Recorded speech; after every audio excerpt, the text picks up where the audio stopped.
आज इस हंसपुर की ऐतिहासिक धरती पर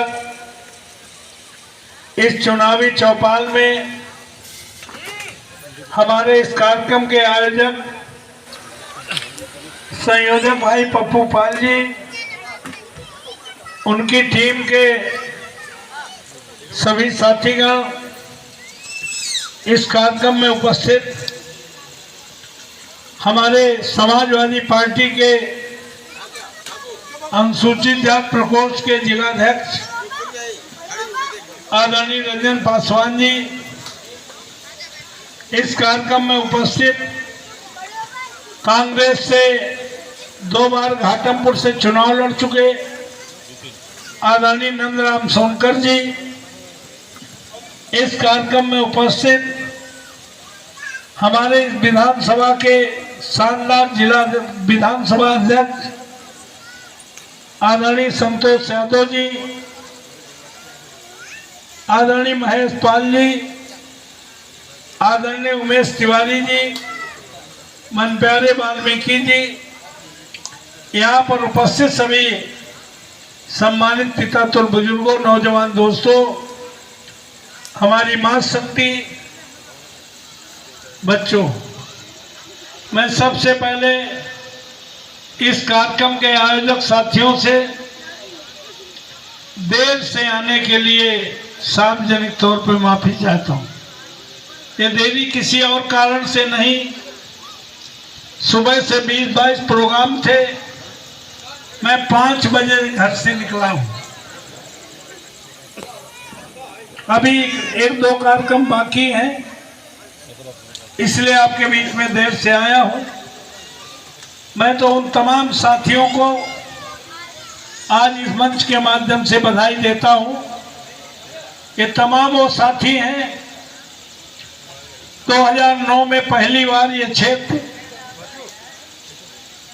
हमारी पार्लियामेंट में जुड़ा और 15 दिन का टाइम था। इन लोगों ने बिना देखे, बिना सुने, बिना जताए, बिना बताए वोट देकर हमें देश की सबसे बड़ी पंचायत में भेजने का काम किया। और उस बड़ी पंचायत में जाने के बाद हमने इस देश के, इस पूरे प्रदेश की बिजली की समस्या को ध्यान में रखते हुए कोयला मंत्री से झगड़ा करके 4000 मेगावाट का पावर प्लांट इसी हाईवे पर घाटमपुर में लगवाने का काम किया, ताकि उत्तर प्रदेश से बिजली की समस्या दूर हो सके। ये रोड हमीरपुर रोड है। अगर यहाँ से घाटमपुर वाले जाने वाले जाते होंगे तो 3-4 घंटे लगते थे।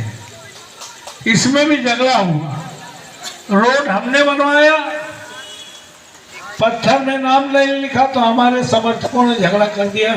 शिवराज जयसवाल स्टेट हाईवे हमने बनवाया, हर रूट पर ट्रेनें रुकवाई। ऐसी कोई मस्जिद, मंदिर, गुरुद्वारा, चर्च नहीं बता होगा जहां पर हमने हैंडपंप, सोलर लाइट न दी हो। ऐसा कोई पार्लियामेंट में विकलांग नहीं बचा होगा जिसको ट्राई साइकिल, छड़ी, कान की मशीन न दी हो। लेकिन जिसको तुमने मोदी जी की गारंटी पर 10 साल से सांसद बनाया है, किस बात पे कि मोदी जी ने कहा कांग्रेस ने बड़ा भ्रष्टाचार किया है, भ्रष्टाचार का पैसा विदेश में जमा है, हमें गद्दी में बिठाओ और इतना पैसा जमा है हम 100 दिन के अंदर लाएंगे और 15-15 लाख सबके खाते में आ जाएंगे। हम तब भी लड़ रहे थे, लोग हमें छोड़ के मोदी की गारंटी पे 15 लाख के लालच में वोट दे दिया। फिर नौजवानों से कहा, नौजवानों हमें गद्दी में बिठाओ, हम 2 करोड़ प्रत्येक वर्ष नौकरियां देंगे। नौजवान भी पूरा दे दिया। फिर उन्होंने किसानों से कहा, हम किसानों तुम्हारी आय दोगुनी कर देंगे। 15 लाख तो आपके खाते में आए होंगे कि नहीं आए? क्यों भाई? 1 पैसा नहीं आया। इसका मतलब झूठ बोला। 2 करोड़ नौकरियां तो छोड़ो, कोरोना और नोटबंदी के चक्कर में 2 करोड़ लोग जो देश विदेश में काम करते थे वो घर अपने वापस जरूर आ गए। और इन 10 सालों में एक भी नौकरी नहीं मिली। 2-3 करोड़ लड़के जो 16, 17, 18, 19, 20, 22 साल के थे वो सब सरकारी नौकरी से ओवर एज हो गए। अब वो सरकारी नौकरी लायक बचे नहीं। और मोदी जी ने एक और बात कही, कसम हमें इस मिट्टी की, हम देश नहीं बिकने देंगे और कोई चीज ऐसी नहीं रखी जो बेच न दी हो। एयर इंडिया एयरपोर्ट बेच दिया, रेलवे प्लेटफॉर्म बेच दिया, BSNL पेट्रोलियम बेच दिया, आधी से ज्यादा बैंकें प्राइवेट कर दी, NTC मिले और ऑर्डिनेंस फैक्ट्री बेच दी, डिफेंस कॉरिडोर बेच दिया। पंजाब और पश्चिम उत्तर प्रदेश के किसान अगर संघर्ष न करते तो बीघा के बीघा जो खेत है वो भी सब अडानी अंबानी के हो जाते। भाई जो गारंटी दी, जो वायदा किया, उसको अगर नहीं पूरा किया तो फिर किसी गारंटी में फंसोगे कि नहीं फंसोगे? बताओ, हाथ ऊंचा करो। ये चुनाव तुम्हारे पास कुछ नहीं बचा है, नौकरी तुम्हारे पास नहीं। आदरणीय मोदी जी ने कहा अभी इसी संसद सत्र में कि हमें दलितों और पिछड़ों के आरक्षण में कोई दिलचस्पी, यानी हम आरक्षण खत्म कर दिया।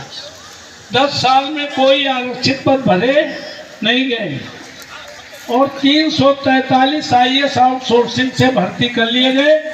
अब दलित समाज के लोग जो IAS IPS 1932 से बन रहे थे, अब इतिहास के पन्नों में हम कभी हमारे कोई रिश्तेदार IAS IPS हुआ करते थे।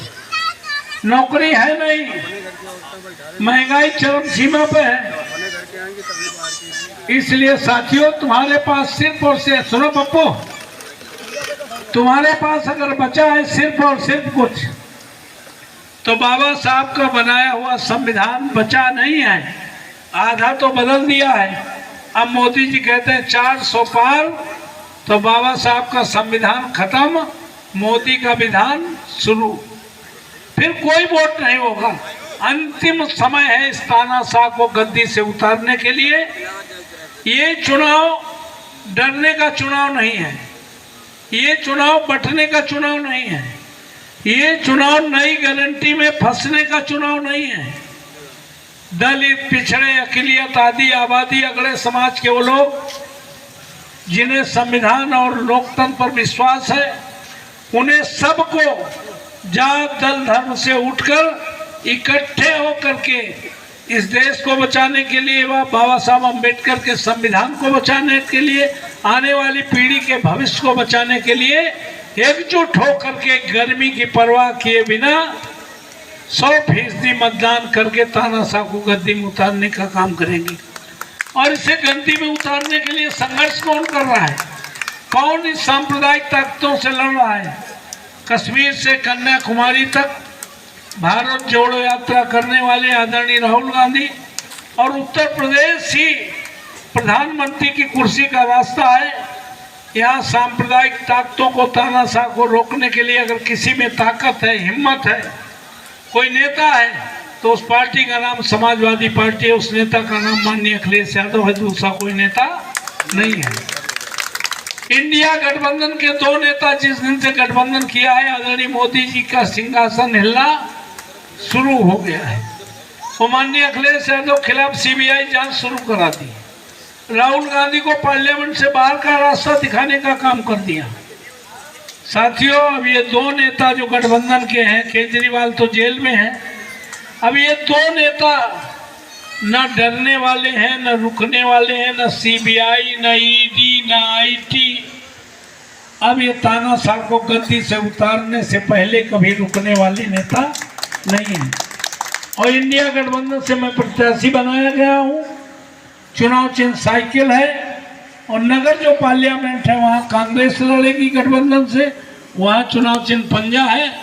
तो साइकिल वाली बटन दबाकर बिना डरे, बिना बटे बिना नई गारंटी में, नई अफवाह में फंसे, चुनाव बिना गर्मी की परवाह किए बिना 100% वोट इंडिया गठबंधन के चुनाव चिन्ह साइकिल में डालने का काम करोगे, बाबा साहब का संविधान भी बचेगा, आने वाली पीढ़ी का भविष्य भी बचेगा, सरकारी नौकरियां फिर से लगेंगी और जो तानाशाह ने पूरे विभाग अडानी अंबानी को बेचे हैं वो पहली कैबिनेट की बैठक में फिर से सरकारी हो जाएंगे।